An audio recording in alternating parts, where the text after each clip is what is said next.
Nuevamente bienvenidos a este espacio importante en el programa de Mañanitas del canal. Un saludo especial también a nuestro director Nelson de J. Medina y a todo el equipo de producción que nos permite nuevamente estar en sus hogares. Tenemos en este espacio una persona muy importante, oriunda del departamento de Boyacá, de Huicán de la Sierra, pero con un arraigo en la ciudad de Tunja desde sus 14 años. Profe Nelson Alarcón, bienvenido a este programa, gracias por aceptarnos la invitación. Quiero hacer una pequeña presentación, pero además quiero que usted la profundice. Sabemos todos que fue presidente de FECODE, profesor de básica, si mal no estoy, o de media fue, y obviamente también un líder sindical cuyo más reciente escenario fue la aspiración al Senado de la República, y un líder político referente en nuestro departamento y ahora con una aspiración nacional que, por supuesto, en compañía de su fórmula presidencial, el doctor Carlos Caicedo, busca que los boyacenses y que los colombianos se apropien de estas propuestas para que eventualmente puedan ser ungidos. Quiero darle las gracias, pero sobre todo la bienvenida a esta su ciudad, no su ciudad natal, pero esta ciudad que lo vio crecer y formarse, pero además también formarse como un líder sindical que hoy reconocemos a nivel nacional y que hoy fórmula vicepresidencial del doctor Carlos Caicedo. Entremos en materia. ¿Quién, además de esa pequeña presentación que hago superficial, quién es Nelson Alarcón? Bueno, primero que todo, muy buenos días, doctor Vicente. Muchas gracias por la oportunidad y por supuesto al canal, un agradecimiento, porque siempre me han recibido con las puertas abiertas y un saludo a todas y todos los televidentes boyacenses y colombianas y colombianos. Bueno, oriundo, como dice Nelson Alarcón, de Huicán de la Sierra. A los 12 años llegué a la ciudad de Tunja a vivir, estudié en la normal, en ese entonces cuando se denominaba normal de varones de la ciudad de Tunja, de ahí salí bachiller pedagógico, posteriormente presté mi servicio militar acá en el Bácer, acá en la ciudad de Tunja, posteriormente inicié mis labores como docente en el municipio de Santa Sofía, como docente provisional en la Escuela Rural Pantanillo de este municipio, de nuestro departamento. Posteriormente fui nombrado en la ciudad de Tunja, en la escuela Los Muiscas, en ese entonces denominada, hoy Colegio Antonio José Sandoval Gómez. Pues estuve allí desde el 95 hasta el 2006, posteriormente fui trasladado, reubicado al INEM Carlos Arturo Torres de Tunja. Estuve ahí en la sede Ricaurte, en la sede Américas, luego en el colegio Silvino Rodríguez, un año de coordinador, tuve el honor y el privilegio de estar en esta bella y hermosa institución educativa, en cabeza del señor rector Omar Sandoval, a quien aprecio y quiero, y por supuesto a todas las comunidades educativas de la ciudad de Tunja.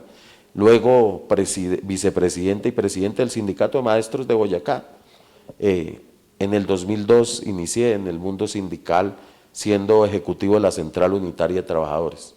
Y luego sí, vicepresidente y presidente del Sindicato de Maestros de Boyacá desde el 2005 hasta el 2011.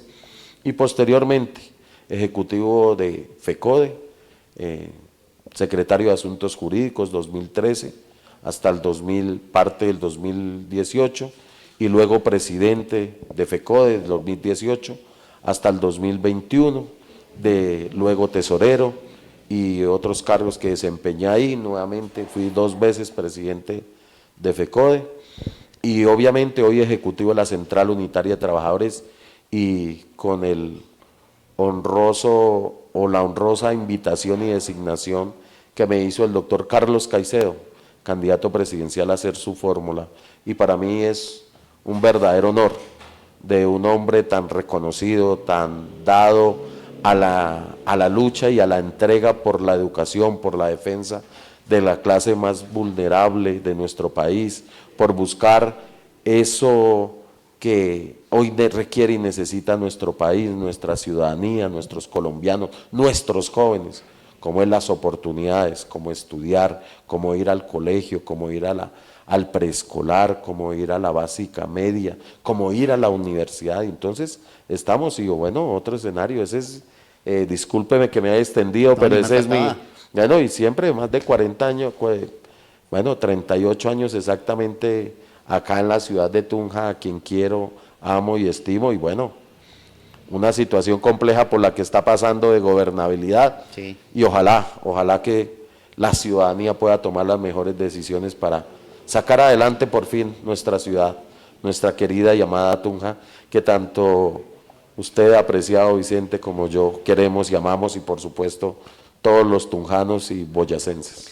Bueno, profe, perfecto. Yo creo que no, y además era muy difícil resumirla porque es que ha sido mucho tiempo, muchos, no porque le hayan pasado muchos años, sino precisamente porque han sido muchas actividades.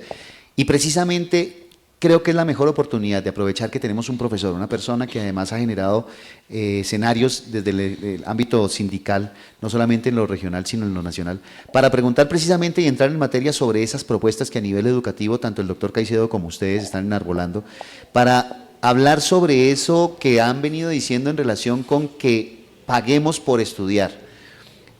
¿Cómo es, de dónde viene la idea y cómo materializarla? Estamos en un país donde las dificultades económicas son, digamos, plausibles, se ven, pero la apuesta en la educación siempre ha sido un tema de discurso. ¿Cómo pasar de la narrativa a la realidad para que podamos llegar a esa Colombia profunda, con escenarios educativos sólidos, con escenarios educativos que nos permitan avanzar y cerrar esas brechas que existen históricamente y poder generar ese trasfondo educativo que ustedes quieren hacerlo?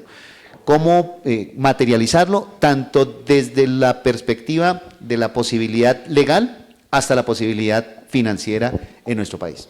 Bueno, muchas gracias. Bueno, primero que todo aquí hay que hacer un recuento de la historia tanto del doctor Caicedo, hoy candidato presidencial, como el mío, de las luchas que hemos dado por la educación pública en Colombia.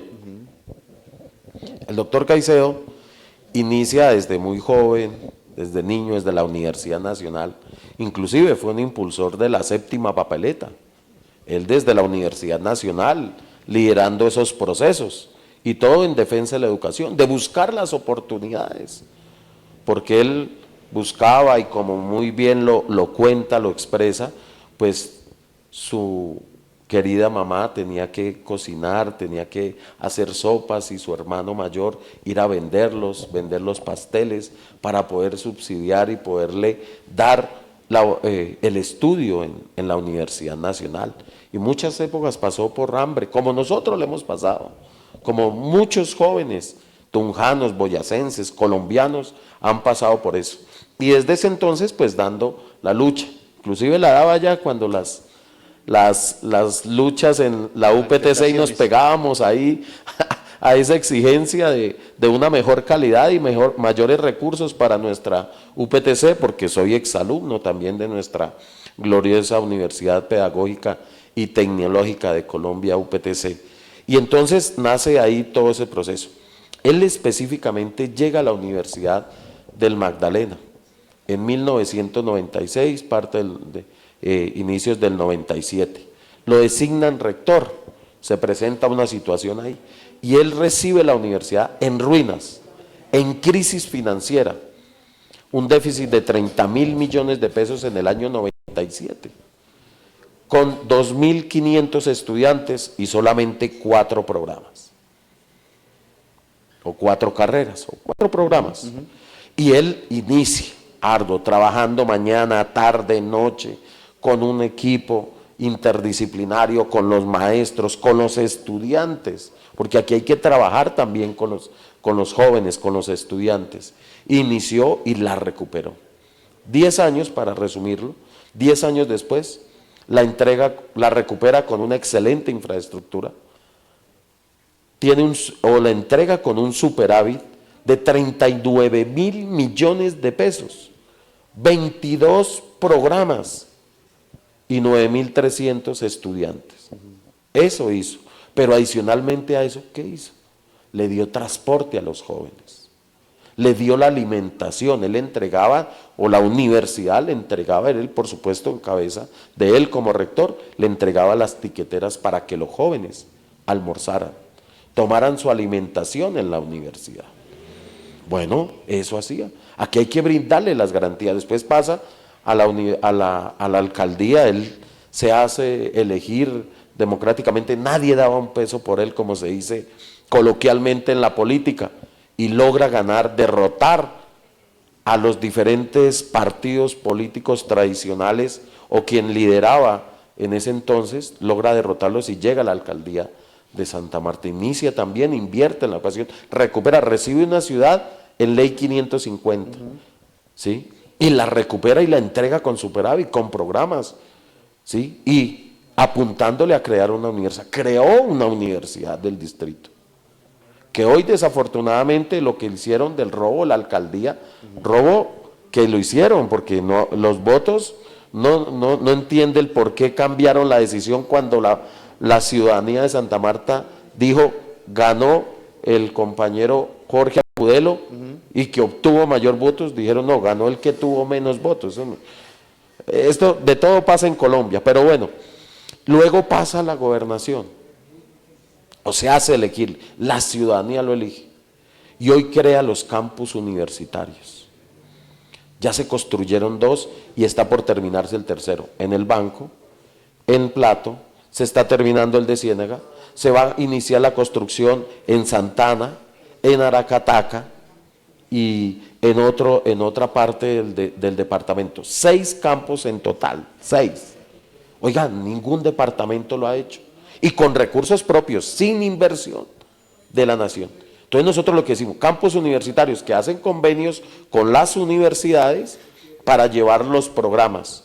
Y la administración de los campus, allí que hay Plato, el Banco y próximamente los demás, toda la administración, cuerpo administrativo, vigilancia, servicios públicos, conectividad, todo lo asume el departamento, ¿sí? Paga las becas pagan las matrículas o las becas a las universidades que hace el convenio, ¿sí? Con recursos del departamento. Hoy están funcionando 2, casi 10.000 estudiantes y lo sostiene el departamento. Oiga, pero ahí le hago una pregunta, porque también tenemos las dificultades en materia de las entidades territoriales con los financiamientos, y de hecho la Nación ha asumido gran parte del financiamiento de estas universidades públicas para poder garantizar su funcionamiento. Incluso hubo una modificación ahorita de la Ley 30 que permite que se inyecten un poco más de recursos, pero fuera de micrófonos hablábamos algo relacionado con esa ley de financiamiento que ahora viene en relación con el despliegue del sistema general que ahora viene para los departamentos y para las entidades territoriales. ¿Considera que ese sería uno de los mejores escenarios para poder financiar esas universidades? Bueno, entonces yo, para ir y llegar a ese punto, yo estaba explicando por qué, que sí se puede hacer, que es viable, sí, porque ya se ha demostrado, se ha hecho, se está haciendo en el Magdalena. O sea, te pagamos por estudiar, no es una propuesta populista, no, es una propuesta con base en una realidad, con base en una demostración clara, concreta y precisa, y que está funcionando en el Magdalena, que ningún otro departamento ni entidad territorial lo tiene, ni lo ha intentado, ¿sí? Pero esa es una decisión que hoy debe tomarse. Entonces aquí nosotros decimos, te pagamos por estudiar. Es inadmisible que hoy niños entre 3 y 5 años de preescolar hay que llevarlos. El 82% de los niños en esta edad escolar están por fuera del sistema educativo. Hay que llevarlos a los preescolares, a las instituciones públicas. Los niños de primaria, el 2% del total de la edad escolar de primero a quinto está por fuera del sistema. Hay que llevarlos. En la media, o sea el 10º y 11, en la básica de sexto a noveno, está solamente el 57% de cobertura, el 43% de los niños y niñas en edad escolar están por fuera del sistema educativo, y en 11 está solamente el 50%, hay que llevar el otro 50%. Decimos a los jóvenes de 10º y 11, precisamente hay que llevarlos a que terminen su bachillerato y continúen en la universidad. A los jóvenes de 10º y 11 que vamos a llevar de estrato 1, 2 y 3, nosotros decimos, vamos a pagarle 50% de un salario mínimo. Hoy equivale a 875,000 pesos mensuales. Y a los universitarios que hoy están por fuera, que es la inmensa mayoría, ¿cierto? Que es la inmensa mayoría, pagarles un salario mínimo mensual. Hoy equivale a 1.750.000 pesos. Eso se puede hacer. ¿Qué sucede? Sí. ¿De dónde sale la financiación? ¿De dónde sale esa financiación? ¿De dónde financiación? salen los recursos? Pero primero hay que llevar a los jóvenes. Primero hay que garantizarles la alimentación. El transporte. Hay que hacer los convenios con las empresas de transporte. Oiga, es inadmisible. Ayer miremos lo que pasó en el Senado de la República. En el Senado estaba hablando de los bonos escolares, pero aquí en la Asamblea miraba ayer 4 en contra y 3 a favor. 4 diputados en contra y 3 a favor. 4 en contra de que no se hiciera el convenio y que se le disminuyera y se diera una tarifa diferencial para los jóvenes. Eso es una bellaquería, discúlpeme. Sí. Por supuesto, doctor Vicente, y a la ciudadanía, pero eso no tiene ningún otro nombre. Es inadmisible que hoy una iniciativa, independientemente del sector político que sea, porque aquí se trata es del beneficio de los jóvenes y cómo van a votar en contra de que haya disminución o una tarifa diferencial para beneficiar a nuestros jóvenes. Es inadmisible. Por eso nosotros, ¿por qué decimos te pagamos por estudiar? Porque muchos de los jóvenes no van al colegio, no terminan el colegio, no terminan el bachillerato, no van a la universidad porque tienen que buscar trabajo. Nosotros le decimos, les vamos a resolver el tema económico, les resolvemos. Miremos el estudio que salió ayer en uno de los noticieros nacionales frente al tema por qué los jóvenes no van a estudiar, por qué no terminan su bachillerato, por qué no van a la universidad. Y nosotros venimos en esta propuesta madurándola desde hace rato y nos dieron y nos dan y nos siguen dando la razón. Y fíjese, profe, que quiero hacer una pregunta, que usted ha venido enarbolando también una lucha sobre el plan de alimentación escolar. Y su merced propone que esas alimentaciones escolares se le den a las asociaciones de padres de familia. ¿Cómo poderlo llevar en preescolar, básica, media, superior, para que se garantice y se facilite, o mejor dicho, hay una excusa menos de la deserción escolar? Porque muchos dicen, es que no vamos porque no podemos comer, no tenemos que producir una cosa, la otra. ¿Cómo garantizar, además, discúlpeme, también lo voy a decir, porque en algunos sectores del país se ve mafias alrededor del tema de la alimentación escolar? ¿Cómo poderlo hacer? ¿Cómo poderlo materializar? ¿Y cómo poder efectivizar que las asociaciones de padres puedan realmente apropiarse y adelantar ese tipo de alimentación escolar? Nosotros, mire, doctor Vicente, cómo hace 20 años, 25 años, 28 años, cómo funcionaba el plan de alimentación escolar. ¿Quién lo manejaba y administraba? Una junta en cada municipio. ¿Y quién participaba de esa junta? Los padres de familia, un delegado de los maestros y maestras y un representante de la alcaldía. Pero quien realmente manejaba eran los padres de familia. ¿Qué padre de familia se ha atrevido, se atrevería a quitarle la alimentación de sus hijos? Ninguno, ninguno.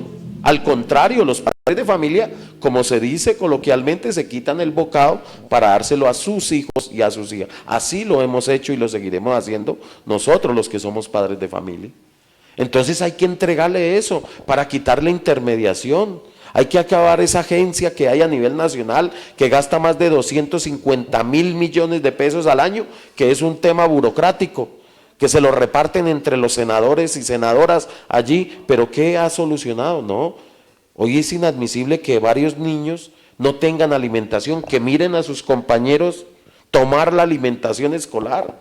O miremos lo que ha pasado en Santander, cómo se han robado tamales a 40.000, o donde se atrevieron miserablemente a darles carne de burro a los niños, o lo que pasaba en Bogotá en una de las administraciones, libra de pechuga a 30.000, y vayamos y recorremos otro país. ¿sí? La Colombia y aquí hay que reconocer que los mejores programas de alimentación lo tiene Boyacá.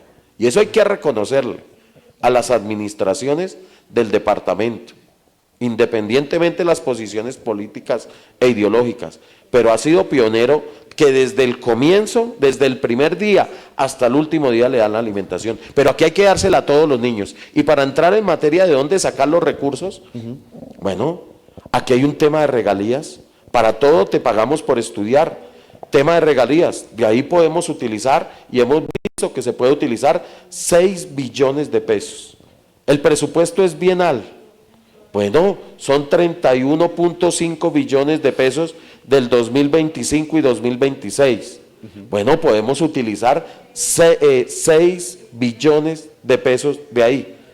Es inadmisible, miremos el informe que sale, que 14 billones de pesos con unos proyectos que radicaron, entregaron, se adjudicaron y se perdieron 14 billones de pesos. Es que hoy en Colombia, anualmente, desafortunadamente, la corrupción, se roban recursos públicos de la nación en más de 60 billones.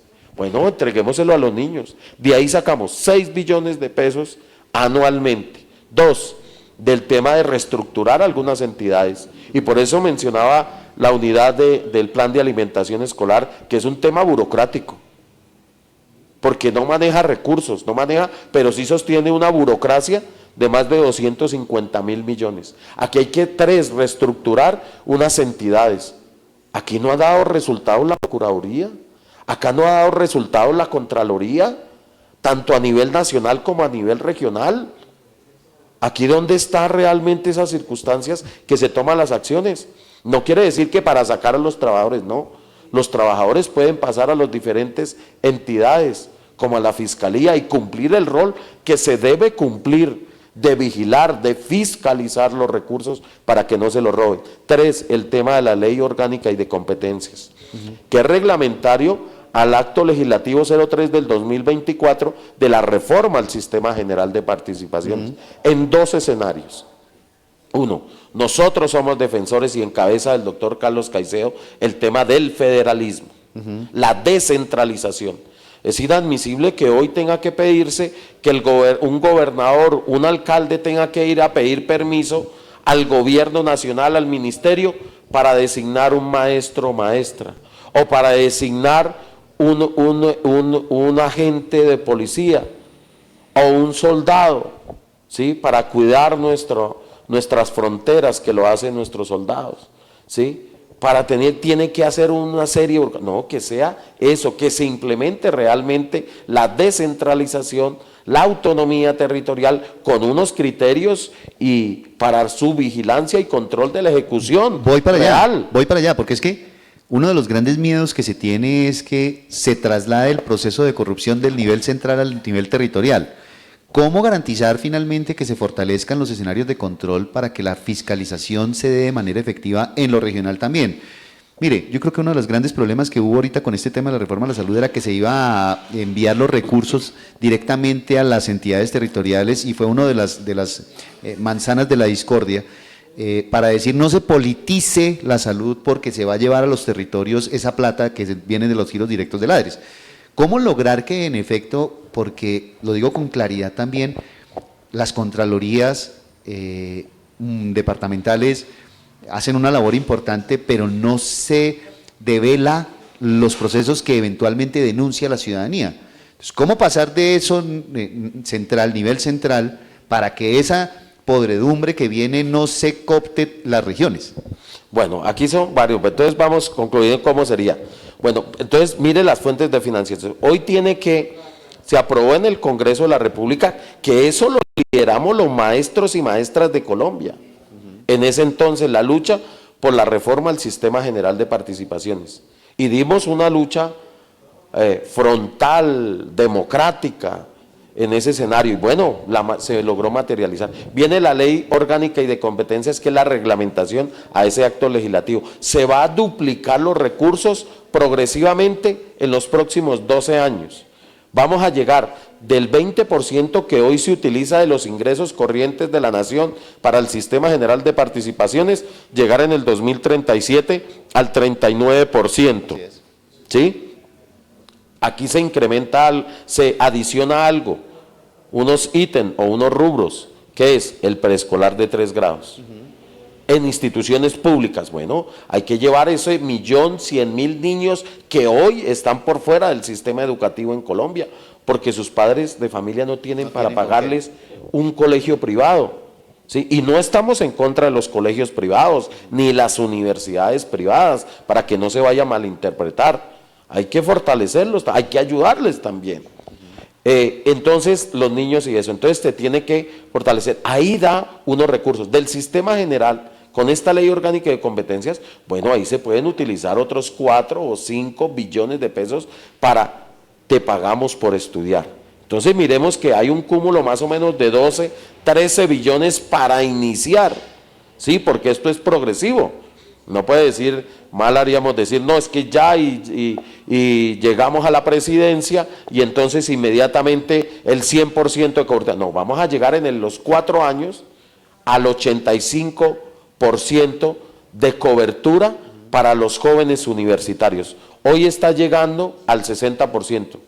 Solamente en el cuatrenio se incrementó del 50 al 60% la cobertura. Nosotros somos mucho más ambiciosos porque tenemos claras las cifras, tenemos claro de cómo hacerlo y tenemos claro de dónde salen los recursos y tenemos la decisión política, porque todo es decisión política. Sí, lo que se llama la voluntad política. Usted ha sido y ha hecho parte de los gabinetes y sabe que es decisión política. Sí, es voluntad política. Y la voluntad política se da y tenemos la voluntad política para llevar a nuestros jóvenes y a nuestros niños, pero también para alfabetizar.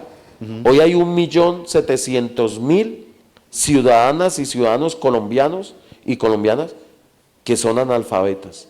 Bueno, nosotros decimos vamos a alfabetizar 1.100.000, también les pagamos por estudiar.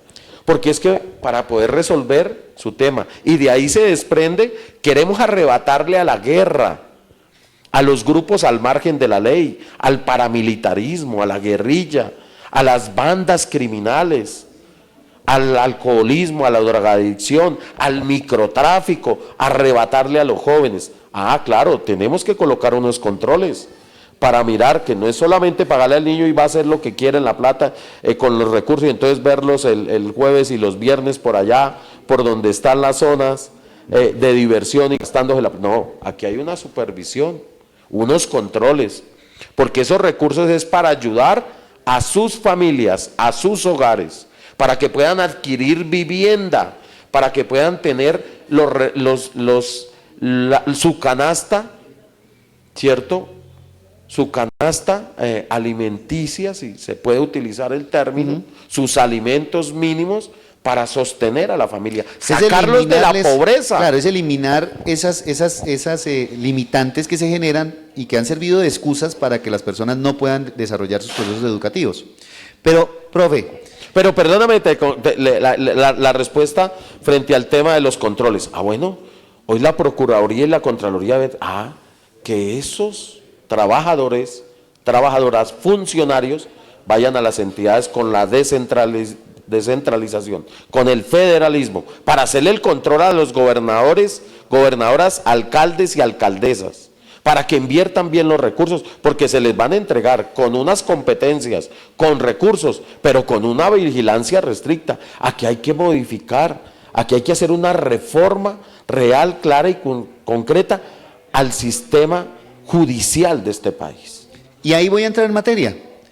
Ya hablamos de educación, es una propuesta muy ambiciosa, fuerte, es una propuesta que, como usted lo señala, pues tiene obviamente los componentes financieros necesarios para que se convierta en realidad. Ha servido, como lo manifestó en el departamento de Magdalena, que ya lo ha hecho el doctor Caicedo. Pero Colombia no es solamente educativa. Vamos a otros temas. Hay un tema fundamental que hoy se maneja en nuestro país y es la incertidumbre en realidad con lo que pasa con la paz total. Ese programa que el gobierno actual, el del presidente Petro, quiso adelantar en una apuesta para fortalecer lo que se vino haciendo desde el gobierno de Santos, posteriormente con la JEP, con muchas cosas para que pudiéramos llegar a un escenario de paz que se viviera en los territorios. ¿Continuamos con esa paz total? ¿Se modifica? ¿Se cambia? ¿Se fortalece? ¿Cuál es esa directiva que tanto el doctor Caicedo como ustedes tienen en relación con ese tema de paz total que afecta no solamente a la ruralidad colombiana, esa Colombia profunda, sino que también llega a las ciudades, como nos pasó en la ciudad de Tunja, en donde tuvimos una volqueta cargada de explosivos atacando nuestro batallón Simón Bolívar y el batallón de servicios Cacique Tundama, proveniente de un grupo armado que viene desde el norte del departamento de Boyacá? ¿Cuál es el concepto que hoy tiene esa fórmula presidencial, vicepresidencial en relación con la paz total y cuáles son esas apuestas que hay que hacer? Bueno, primero que todo nosotros rechazamos cualquier acto de violencia, provenga de donde provenga.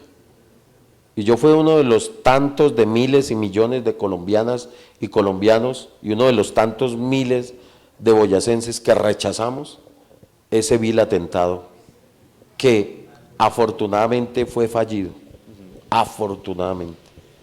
Y le cuento una anécdota. Una de mis hijas iba pasando en ese momento, porque ellas viven acá en la ciudad de Tunja. Bueno, no doy sus nombres no porque no quiera, sino porque he tenido dificultades de seguridad con ellas. Mi hija menor tuve que sacarla varias veces del país para que no me la asesinara. Pero si hubiera sido el desenlace otro, estaríamos lamentando, por supuesto, de los tunjanos y especialmente de una de mis hijas. Pero entonces aquí la paz no es solamente silenciar o dejar las armas, ¿no? La paz, ¿qué es? Llevar los jóvenes y los niños a estudiar. Por eso nosotros decimos, te pagamos por estudiar. Te pagamos por estudiar para que también solucione el tema de hambre, para que solucione el tema de pobreza, para que solucionen en sus hogares el tema de vivienda, para que solucionen el tema de la salud. Aquí también es el tema, eso es la paz.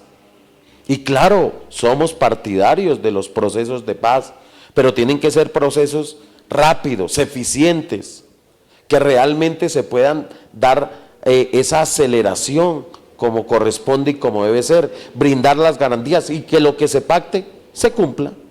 Porque ese es el gran problema acá en Colombia, que muchas de las cosas en diferentes escenarios se pactan, se firman, pero hay que protestar, hay que salir a movilizarse en todos los escenarios para que medio se cumpla o para que los escuchen nuevamente. Entonces no, nosotros somos partidarios de eso, pero aquí es solución a todos esos escenarios que realmente, y somos partidarios de abrir ese tema de los procesos, pero la paz total es llevar educación, salud, llevar bienestar, darle solución a la vivienda, llevar distritos de riego, alcantarillado a muchos de los municipios, de las ciudades inclusive, de las ciudades. Es inadmisible que ciudades como, por ejemplo, Quibdó, que no tiene alcantarillado, que sus vías son caóticas, San José del Guaviare, porque he recorrido este país en diferentes oportunidades, no hasta ahora, no, hemos recorrido con el doctor Caicedo. Leticia sin internet, para que le llegue a usted un mensaje de WhatsApp. Hoy el 47% de las zonas rurales no tienen acceso a conectividad. De acuerdo. En la ciudad el 50%, en las ciudades o en la zona urbana más que en las ciudades, el 50% no tienen acceso a conectividad. Oiga, somos uno de los países más atrasados, por eso somos desafortunadamente uno de los países más desiguales, ¿cierto? En el mundo.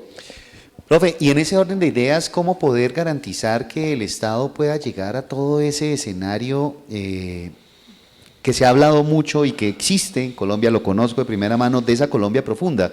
¿Cómo garantizar, por ejemplo, en materia de salud, que haya una prestación de fondo en los resguardos, en los consejos comunitarios, en el campesinado colombiano, en el Chocó, en el Bajo Cauca, en sitios del país en donde realmente se necesita que lleguen los servicios para que las personas se puedan sentir además satisfechas? Porque le voy a ser muy franco, profe, la educación, y comparto lo que se me está diciendo, la educación termina siendo uno de los escenarios de progreso del ser humano, pero eso debe ir acompañado también de otros servicios, que lamentablemente hoy el Estado no lleva a cabo a plenitud.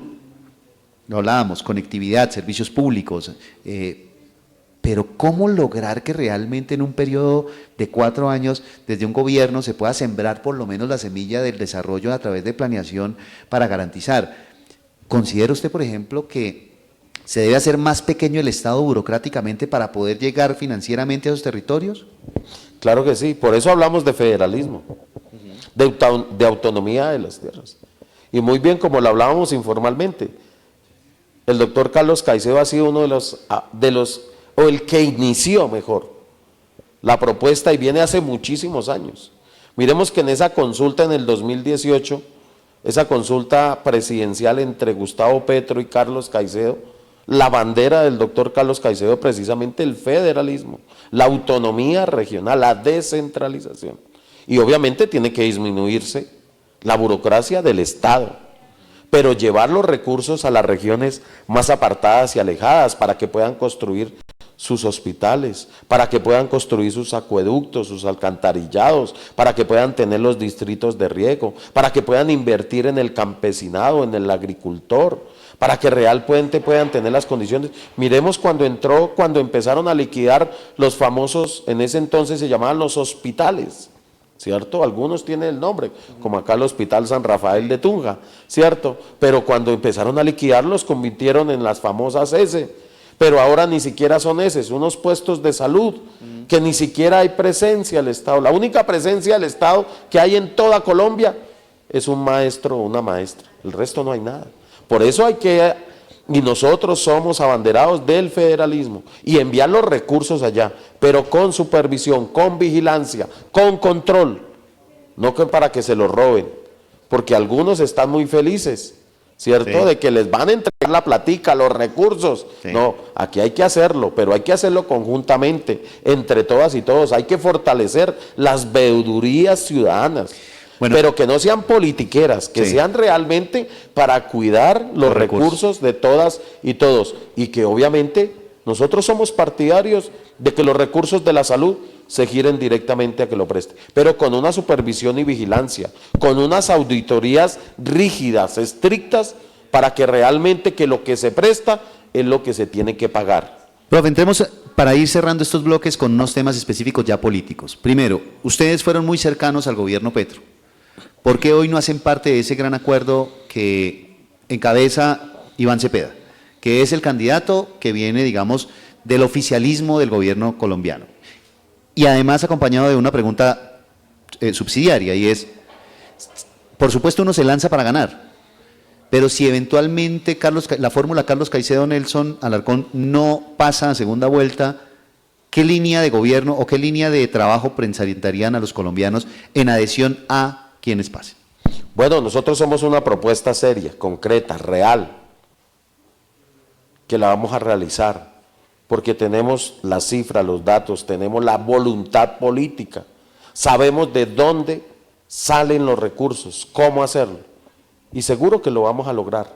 Y por eso estamos, ¿no? Nosotros, claro, en el 2022, tanto el doctor Caicedo, con esa lista al Senado, con nosotros también, ayudamos a elegir, ¿sí? Pero nosotros creemos que hay que profundizar, no creemos, estamos convencidos que hay que profundizar, y nosotros somos una propuesta diferente, por eso estamos en este escenario, una candidatura, y por eso decimos, te pagamos por estudiar, y nuestro fuerte es la educación, porque aquí quedó rezagado la política de este gobierno frente al tema educativo, quedó faltando muchísimo. Inclusive nosotros fuimos los que propusimos el famoso Frente Amplio, nosotros fuimos desde hace 2 años y medio con un programa, sobre la base de un programa, una carta abierta. El doctor Caicedo hizo una carta abierta a los diferentes sectores alternativos, de izquierda, progresistas, le propusimos a todos los sectores, ¿sí?, que convergen, que ayudaron a elegir al gobierno actual y que hiciéramos realmente, pero no fuimos escuchados, porque nosotros tenemos algo, es sobre programas, es sobre propuestas, porque aquí fue un populismo, claro, o el populismo de acá o el populismo de acá, y no se discuten las propuestas. Mire qué rico, claro, discutir las propuestas, de conocerlas, y me alegra que nos hayas leído, doctor Vicente, y que la gente lea, y esa es la invitación, que aquí tiene que ser sobre propuestas. Y nosotros lo que tenemos es propuestas, y eventualmente que no, vamos a ganar, con la ayuda de los boyacenses, de los tunjanos, de los colombianos y colombianas, vamos a ganar y vamos a llegar. Líneas rojas de con quién ustedes, pasando segunda vuelta, no se asociarían. Bueno, vamos nosotros a pasar. Pasan a segunda vuelta, listo, pasan a segunda vuelta. ¿Con quiénes no se asociarían? ¿De quiénes aceptarían y de quiénes no aceptarían? Bueno, nosotros nunca nos asociaríamos con la derecha de este país, porque le ha hecho mucho daño, porque ha gobernado por más de 200 años y lo único que nos ha dejado es violencia, desigualdad, miseria, abandono, corrupción. Última pregunta, usted viene de los orígenes sindicales. Hoy el país ve una situación muy compleja con Ecopetrol. Incluso la USO ha venido diciendo que está de acuerdo con el cambio, la remoción del director de Ecopetrol. ¿Cómo usted desde ese sentimiento sindical puede hablarnos, independientemente del gobierno, de la línea de izquierda del presidente Petro o del gobierno actual? ¿Cómo ve usted esa situación de Ecopetrol, una de las empresas más importantes del país, desde su visión sindical, más aún cuando la USO ya ha venido señalando la disposición, o mejor, el escenario para que salga el director? Bueno, primero que todo, hay que partir del debido proceso de las personas, de cualquier ciudadano o ciudadana, sea de izquierda, derecha, de arriba, de abajo, el que sea. Soy un defensor, somos unos defensores del debido proceso. Lo segundo, creo que hoy hay que continuar en el proceso, fortalecer nuestra empresa Ecopetrol, pero hay que llegar a acelerar el tema de la transición energética. Hay que darle una celeridad porque hoy Europa no quiere comprar ya los productos fósiles, no quiere. Miremos también el tema del carbón, bueno, que aquí hay muchísimas empresas carboneras y hay que adecuarlo a los parámetros que hoy están imponiendo, no es que nosotros los impongamos, lo están imponiendo desde Europa, que es donde se lleva y se exporta, ¿cierto?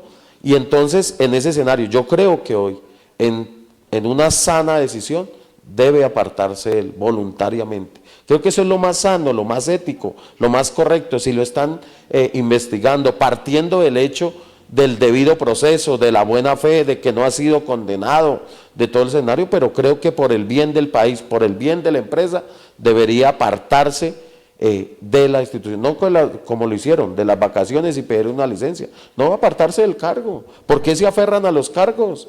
Los cargos no son para aferrarse. Creo que eso le da una mayor honestidad y transparencia a todos los procesos. Me quedan 2 minutos y cierro con esto.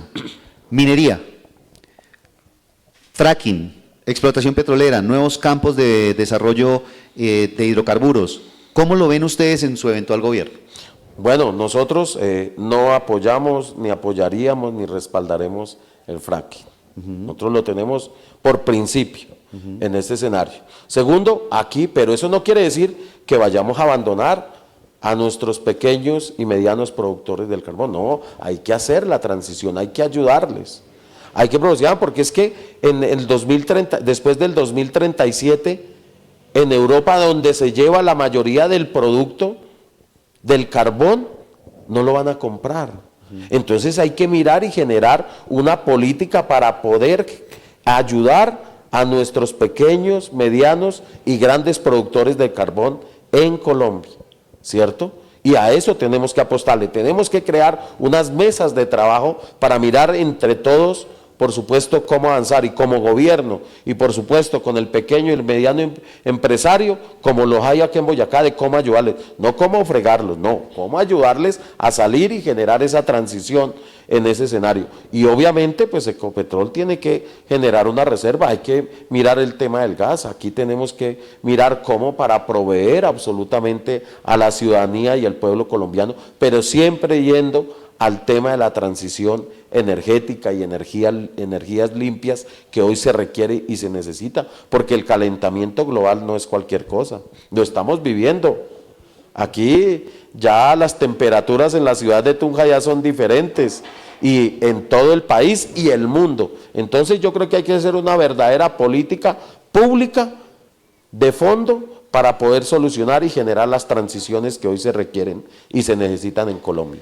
Bueno, profe, pues el tiempo en televisión es muy corto, pero queremos agradecerle a usted el habernos dado la oportunidad de charlar de temas de país, de unos temas importantes, y obviamente pues teniendo una persona como el profe Nelson Alarcón acá, especialista en temas de educación y cuya propuesta con el doctor Carlos Caicedo en la fórmula presidencial y vicepresidencial se fundamenta en la educación, y en la educación no solamente pública, sino como usted lo manifiesta, también en la educación privada, pues teníamos que ahondar un poco más en esos programas y proyectos que ustedes están presentándole a los colombianos en materia educativa, sin dejar de lado muchos, como los que pudimos tratar, y obviamente, por supuesto, también en un espacio corto de televisión en donde nos faltó también hablar de reforma agraria, de política ambiental, de protección animal, de muchos temas que obviamente quisiéramos poder tocar, pero que hoy usted nos ha dejado plasmados esas grandes propuestas y esas líneas fundamentales del programa de gobierno de la fórmula presidencial Carlos Caicedo, Nelson Alarcón, que busca ganarse la confianza de los colombianos para que a partir del próximo 7 de agosto puedan dirigir los destinos de este país.